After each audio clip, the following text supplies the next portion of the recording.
Welcome. Today I will be paraphrasing, summarizing, and sharing for the May 16th Al-Anon readings, Encourage to Change, and a little time for myself. We'll begin with the Serenity Prayer and 3 mindful breaths. God, grant me the serenity to accept the things I cannot change, courage to change the things I can, and wisdom to know the difference.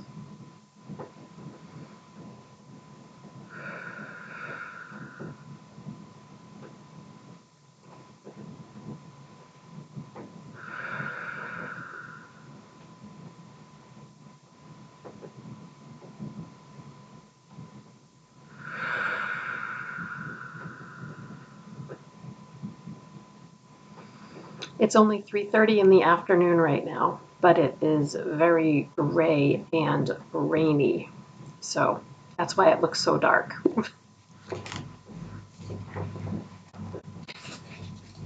I will take a minute and look this over.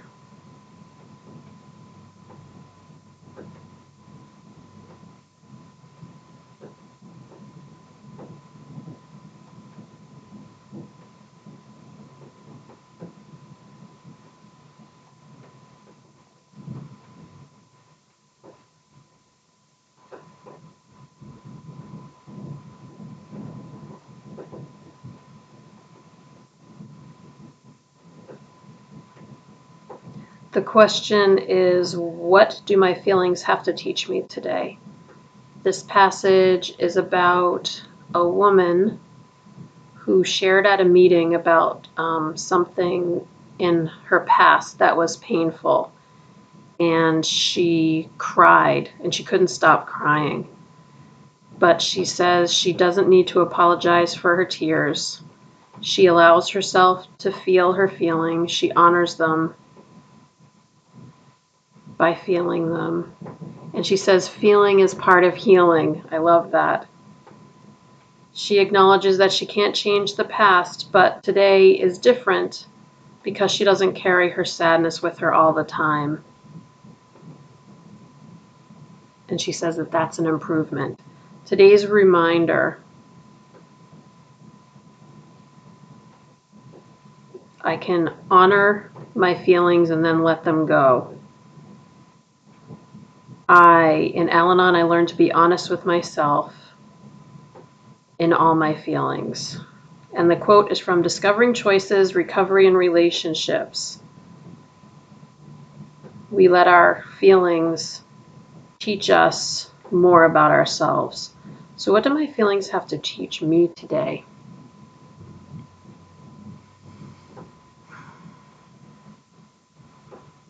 That's a good question. I've actually had a surprising amount of relatively big feelings today for no apparent reason. I've had all kinds of interesting feelings, from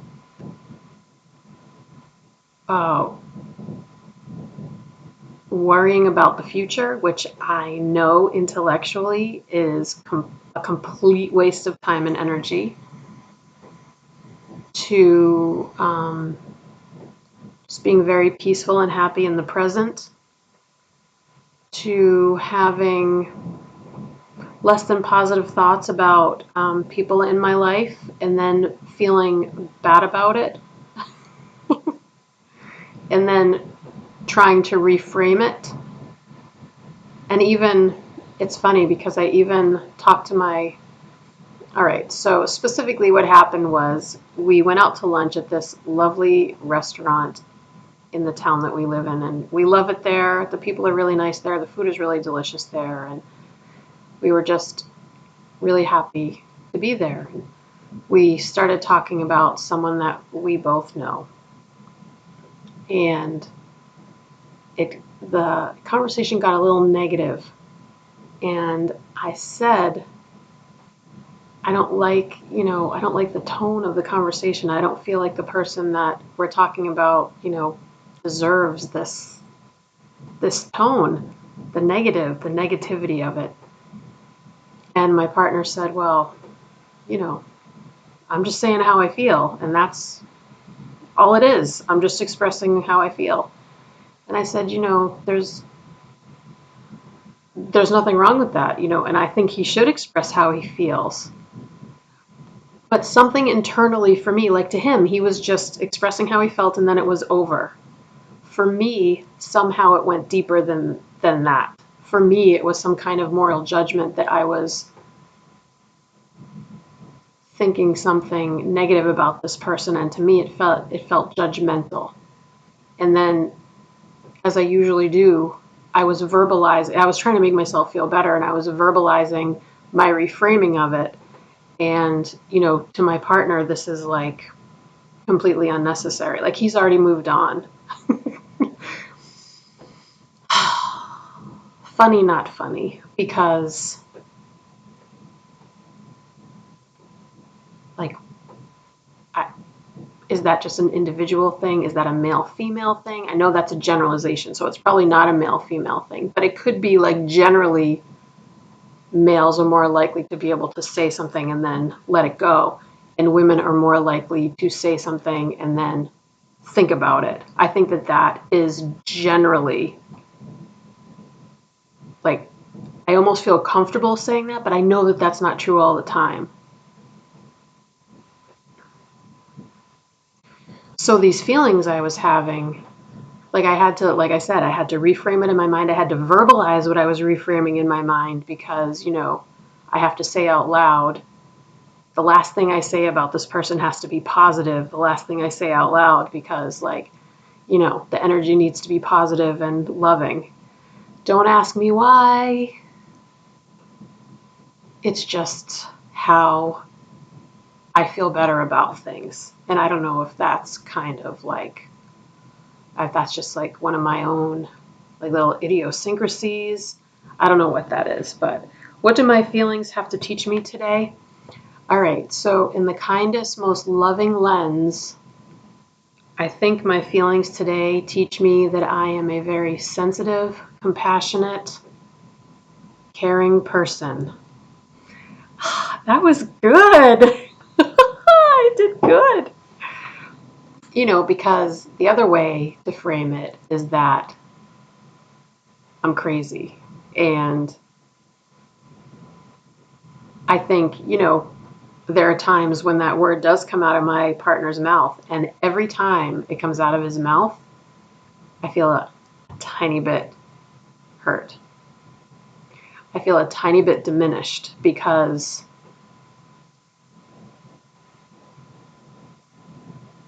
part of me is afraid that that's true. But I think a bigger part of me feels like my feelings are valid, and I'd rather think of someone in a loving way, acknowledging whatever issue or thing that we think that person is dealing with, but that can be framed in a loving way. It doesn't have to be like judgmental. To me, it comes down to humility. And, God, I can guarantee my partner hasn't given this another thought. And here I am, over 3 hours later, talking to you about it. Because of this. Otherwise, I wouldn't. But it's because of this that I'm bringing it up. So, wow. All right, I'm going to take a minute and look this over.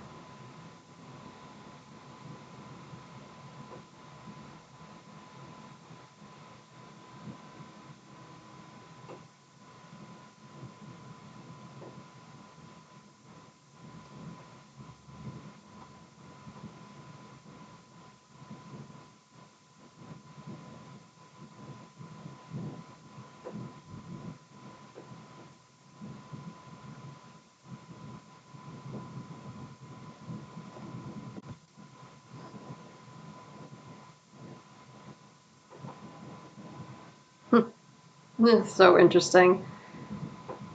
So this is about how we're all equals and we help each other. There are no experts.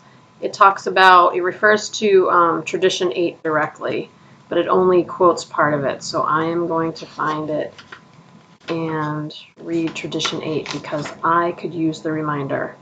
Al-Anon 12th step work should remain forever non-professional, but our service centers may employ special workers. In step 12, having had a spiritual awakening as the result of these steps, we try to carry this message to others and to practice these principles in all our affairs. I always say that this is me making these videos is me working my 12th step, part of it, carrying the message to others. So what this passage is saying is that we all contribute to each other's healing by sharing our experience, strength, and hope. No special training or qualification other than membership is necessary.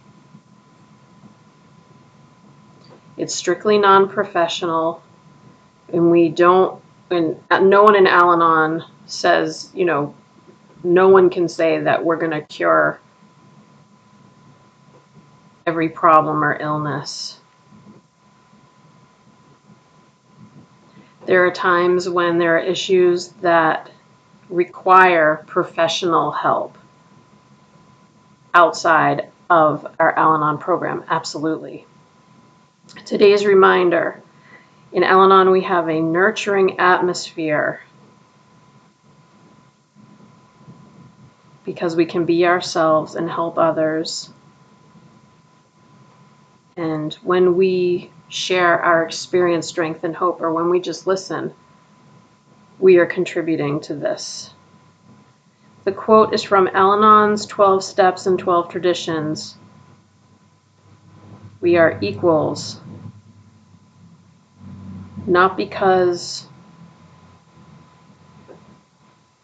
we are equals because we all have needs and strengths. I like that. That was tricky to paraphrase at first.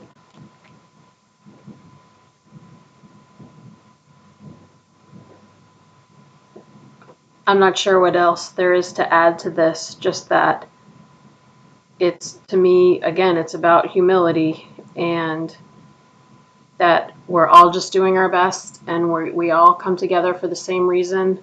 We're trying to feel better and help others to feel better. And I just think that's a very, very beautiful thing. I'm so grateful.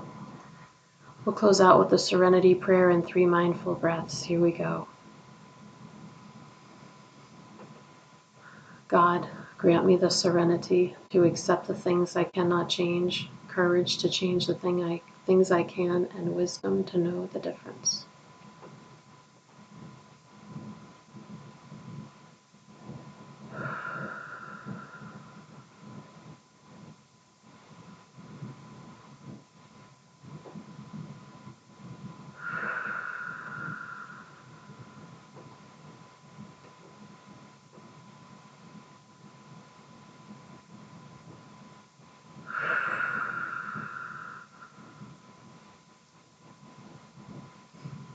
Thank you so much for joining me today. I look forward to seeing you again tomorrow. Sending you love. Take care.